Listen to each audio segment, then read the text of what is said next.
안녕하세요, 여러분. 정확하고 유익한 건강 정보를 전해드리는 샘물 스튜디오입니다. 반갑습니다. 여러분, 오늘은 셀레늄에 대해서 말씀드릴게요. 제 주변에서도 많은 분들이 이 셀레늄을 복용하고 계시는데요. 사실 1900년대 초반까지만 해도 이 셀레늄에 대해서는 알려진 바가 없었어요. 그런데 1930년대 중국의 캐산이라는 지방이 있는데, 이 지역에 사는 주민들이 다른 지역에 사는 사람들보다 심장 박동이 약해지는 그런 심장 질환으로 사망하고 또 외소증 환자가 더 많았다는 거예요. 알고 보니까 그 지역의 토양이 다른 지역 토양보다 셀레늄 함량이 낮더라는 거예요. 셀레늄 함량이 낮은 토양에서 자란 농산물을 먹기 때문에 체내에 셀레늄이 부족했던 거죠. 당시에는 왜 이런 현상이 생겼을까 몰랐다가 나중에 중국 정부에서 이것이 셀레늄 때문이라는 사실을 알고 셀레늄이 들어간 음식을 공급하게 했는데 곧바로 이런 질환이 사라졌다고 해요. 또한 비슷한 시기에, 그러니까 1930년대죠. 미국의 대초원 지역에서 알칼라인 디시즈라고 하는 가축병이 발견이 됐어요. 이것은 소나 말의 털이 빠지고 말굽이 빠지는 그런 병이거든요. 그런 병이 발견이 됐고, 또 영국이나 호주, 뉴질랜드에서도 소나 양의 근육 무력증이라는 병이 발생을 했는데, 이런 동물의 병들이 알고 보니까 셀레늄의 부족 때문에 오는 병이라는 게 밝혀졌어요. 즉, 셀레늄이 동물에게도 꼭 필요하다는 것이 밝혀진 거죠. 그 후로 이제 1978년에 WHO 세계보건기구와 FAO UN 식량농업기구에서 셀레늄을 필수 영양소로 지정을 했어요. 그러면서 셀레늄이 많은 사람들에게 알려지게 됐고 또 많은 사람들이 복용을 하게 된 거예요. 그러면 이제 이렇게 밝혀진 셀레늄이 우리 몸에서 어떤 역할을 하는지 한번 알아볼까요? 첫째, 가장 중요한 역할은 항암작용이에요. 셀레늄 연구의 선구자로 손꼽히는 분이 있는데요.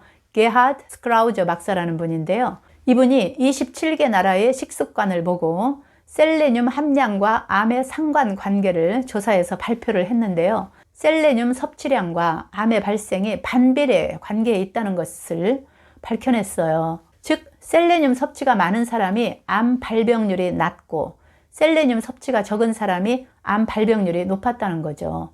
게하드 스크라우저 박사는 뭐라고 주장을 하느냐면은 셀레늄이 가장 효과적인 암 예방 영양소이다 라고 주장을 했어요. 그리고 이제 1996년에 미국 애리조나 암센터의 클락 박사가 10년 동안, 그러니까 굉장히 오랫동안 임상실험 연구한 결과를 발표를 했는데, 내용이 뭐냐면은 63세 이상의 노인들에게 셀레늄을 섭취를 시켰더니 암 발생률이 37% 감소했고 암으로 인한 사망률도 49% 줄었다는 결과였어요.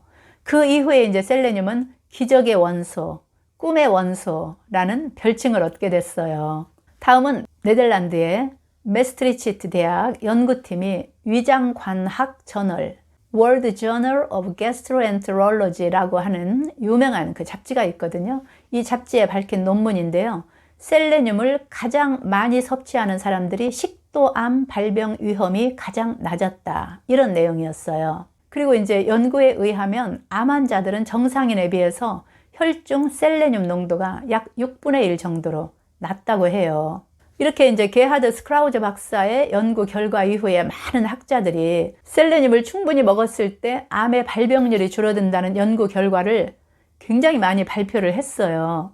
논문도 아주 많더라고요. 실제로 이제 항암 미네랄 설문조사에서 셀레늄이 1위로 조사됐다고 해요. 셀레늄의 두 번째 역할은 심장 질환 예방이에요. 우리 심장은 잠시도 쉬지 않고 일을 하잖아요. 그래서 정말 많은 에너지가 필요한데요. 심장에서 에너지를 만드는 필수 영양소가 바로 코큐텐이거든요. 그런데 셀레늄이 바로 이 코큐텐 합성에 도움을 주는 미네랄이에요. 즉, 코큐텐이 작동하려면 셀레늄이 꼭 필요한 거죠. 왜 중국 캐산 그 지역에서 심장 박동이 약해지는 심장 질환 환자가 많았다고 했잖아요. 셀레늄이 부족하니까 코큐텐 합성이 잘 안 되고, 코큐텐이 부족하니까 심장 박동을 하는데 필요한 에너지가 부족했던 거죠. 세 번째는 항산화 작용이에요.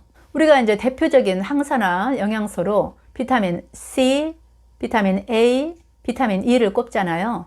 그런데 셀레늄의 항산화 기능은 비타민 C나 A, E보다 1000배나 더 강력하다고 해요. 강력한 항산화 작용으로 활성산소를 줄이고 면역 반응을 증가시키고 역할을 하는 거죠. 왜 우리가 그 항산화제의 끝판왕이라고 부르는 글루타치온이 있잖아요. 그런데 이 글루타치온이 활성산소를 물로 바꿔주는 과정 중에 셀레늄이 필수 역할을 하는데, 그래서 우리가 글루타치온을 아무리 먹거나 주사를 맞아도 셀레늄이 없으면 제대로 효과를 볼 수가 없다고 해요. 저도 이제 옛날에 너무 피곤했을 때는 이 글루타치온 주사도 좀 몇 번 맞고 그랬었거든요. 근데 이제 그렇게 주사를 맞아도 셀레늄이 없으면 제 역할을 할 수가 없으니까 아무 소용이 없었던 거예요. 네 번째는 NK세포의 수치를 올려주는 대표적인 영양소가 셀레늄이에요. NK는 내추럴 킬러의 약자인데 선천적인 면역을 담당하는 세포인데 자연 살해 세포라고도 하죠. 바이러스에 감염된 세포나 암세포를 직접 공격해서 없애는 것이 이 NK세포의 주 기능인데요. NK세포의 활성도가 일정 수치 이하인 경우에 암에 굉장히 취약하다고 해요. 그런데 셀레늄이 바로 이 NK세포의 수치를 올려주는 역할을 하는 거죠.